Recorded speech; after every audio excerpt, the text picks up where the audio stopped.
Hey everybody, my name is KidLad404. Welcome back to my gaming channel where you're watching some Call of Duty Black Ops 2 Zombies on the Nintendo Wii U, and in this video I'm going to teach you guys how to build the new wonder weapon that features in Black Ops 2 Zombies. It's called the Jet Gun, or more accurately the Thrustodyne Aeronautics Model 23. It's just fancy words for a giant vacuum cleaner that you get. It sucks in zombies and then mulches them up. Kind of cool. It's actually really fun to use and really fun to actually watch people too using this gun. And so in this video, like I said, you actually have to build it. It requires 4 parts. You can't buy it off the wall. You can't get it through the mystery box. You have to craft it through 4 individual pieces, and unfortunately these pieces are scattered throughout Green Run, and unfortunately, as we know, Green Run is a huge map, so this process is so tedious. You gotta go back and forth, get the parts, craft it on the table, go to another place, craft it, and do all this stuff. But luckily I've devised a way to actually kind of get it early. I usually get it before round 10, which is relatively early, and so that's what this tutorial is right here. This is how to get the jet gun in relatively early rounds in Black Ops 2 Zombies. Alright, I'm going to partition all the things you have to do into various steps. I have step 0 all the way to step 9. Step 0 is not actually necessary, it's just knowledge as to where these parts actually are. There are 4 parts. The first one is in the highway after the bus depot. The second one is in the cabinet in the woods between the power plant and the bank. The third one is actually inside the power plant, and the last one is in Nacht, Untoten, inside the Cornfields. So those are 4 places. That's all you need to know, and those are the places we have to go in order to build this jet gun. The first step consists of building the turbine inside the first room and also getting 750 points. We need that 750 points to open the first door, which is in the town inside the bar. That's where the crafting bench is for the jet gun. And also to eventually we need to get 1500 points in total to open a second door inside the power plant. But for right now, 750 is okay. You'll eventually make those points up later on in the later rounds. Step 2 is obtaining the first jet gun part, which is located inside the highway after the bus depot. And like you see me doing here, I advise you guys to run over there, completely forget about the bus, because the bus is very slow in Green Run Transit. It takes about 7 minutes to make a complete revolution throughout all the stops, and that is really slow. I recommend teleporting, and that's why we have a turbine. I'll explain that later. But we're going to be teleporting throughout all these different places in Green Run, and it's a lot faster than taking the bus. So that's what we're going to do. First get the highway part, and then this next step is going to commence. The next step is step 3, run back to the bus depot and then teleport over to the town. And just in case you guys didn't know how to teleport, all you have to do is to use one of these special lampposts that you see around Green Run. All you gotta do is power it up, whether that be through turning on the power or using this turbine. We're going to be using this turbine because obviously the power is off right now. All you have to do is place the turbine right next to the lamppost. The lamppost will have a green bulb on it indicating that it's ready to go. And all you have to do is lure one of those flying zombies over to it. And once it's near it, all it does is it dives into the ground and then it creates a pool of water. After that, you grab your turbine and then you jump into the pool of water, and then you get randomly teleported to somewhere inside Green Run. This is actually very unlikely that you're actually going to be teleported over to the town, so you're going to have to keep doing this over and over until you actually do teleport into the town, and you know you're inside the town when you actually see a bunch of lava pits right in front of you. That's when you know that you're at the town. After that, all you got to do is head into the right, and then you're inside the town after that.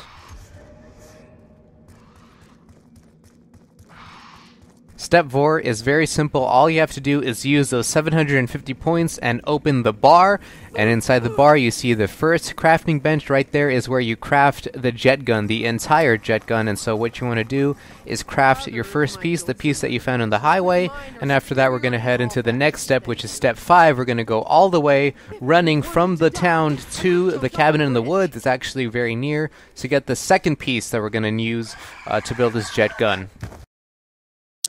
Once you get to the cabin, all you have to do is get the one piece inside there. It looks somewhat like a dial.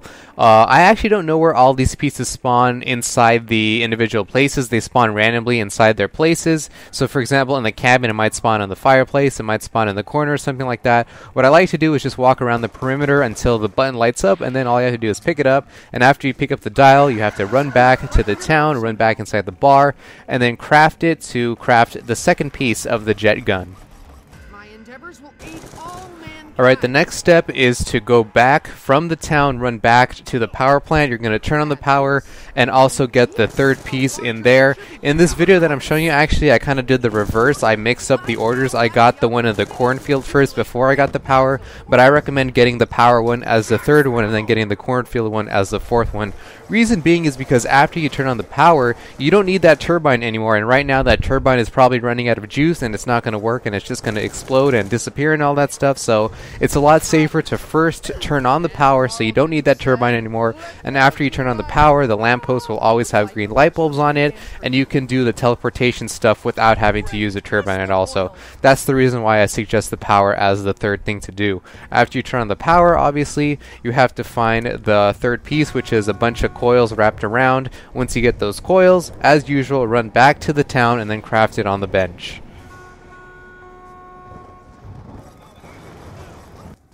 Step 7 is getting the last piece, which is located inside the cornfield. So what I want you guys to do is teleport to the cornfields, and I recommend using the lamppost that's in between the town and the bus depot in front of the big lava pits, and use that to keep teleporting and teleporting and teleporting until you hit the cornfields. And let me make a quick note, like I said before, I did this out of order, and that's why I still have a turbine with me and the power isn't on. What I recommend you guys doing is getting the power on as the third piece instead of the fourth piece, and once you have the power on, you don't even need a turbine anymore. The light bulbs will always have green lights on them and you can keep using them over and over without a turbine.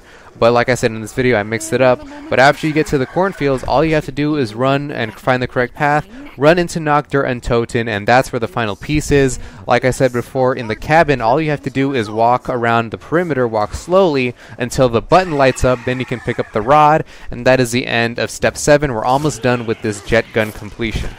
Step 8 is to get really lucky, and all you have to do is teleport back over to the town. And again, this is how the time can really rack up, because teleportation is all random.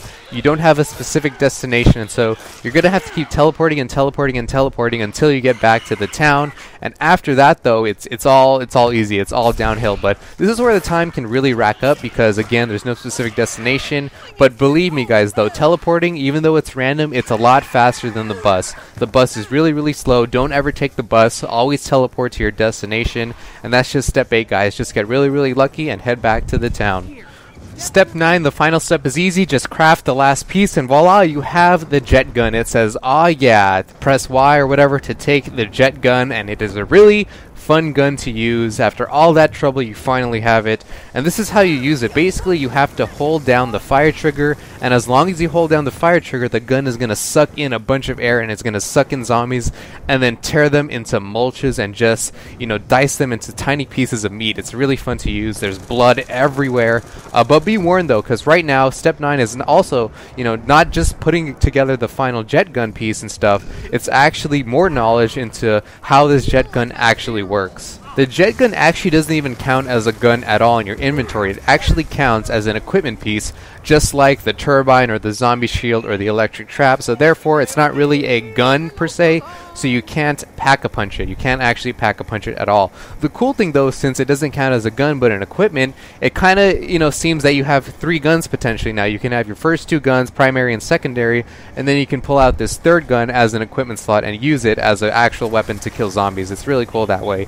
It's kind of like a pseudo mule kick, if you want to think about it that way, where you're allowed to pick up 3 guns at once. Every kill that you get with the jet gun, it doesn't actually award you any points. As you see here, I'm killing a bunch of zombies right now, but I'm getting 0 points for it.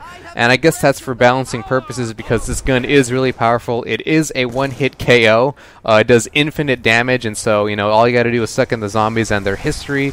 But again, you don't get any points for every kill that you get per zombie. Lastly, you guys should know that this jet gun can actually break down and get destroyed, and when it gets destroyed, you actually have to find all the pieces again and craft it on the table. So I recommend to not destroy the jet gun, because it took so much effort to make it. It's going to be a shame if you use it and then it breaks down and you have to do everything all over again, so never do that. And the way it actually breaks down is if you overuse it, because if you overuse the gun, it overheats and then it breaks down. So you see right there, there's a little like dial or something like like that. It has like a green strip and a red strip on the left hand side. Every time you use the gun, the needle kind of goes from the left to the right, and once you use it over and over and over, the gun overheats and overheats until it gets to the red section, and if you use it any more than that, that's when the gun explodes and it disappears and all that stuff. So again, don't overuse it, use it sparingly, and the way to cool down the gun after you use it for a while is just to hold it up and just, you know, walk around and let the time pass, and after a while the needle will slowly,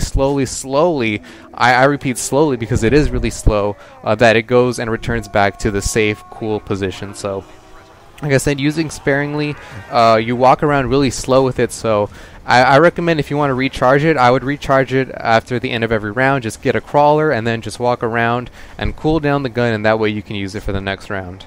That's it for the tutorial, guys. I hope you guys found it really helpful. You can click on the annotations on screen to link you guys to more videos of mine, and also too, if you guys are new subscribers or new users to my channel, I really would hope that you guys check out my video guide. The link is in the description of this video, and basically it's a guide of all my videos that I created, really nicely, neatly organized and everything. So let's say, for example, you want to see more Black Ops 2 Zombies content and tutorials and all that stuff. I have them all listed based on the game and series and category and all that stuff. It's all really nicely organized there, so if just for one time, just check it out. I hope you guys really do use that resource as well. So peace, guys, and see you in the next video.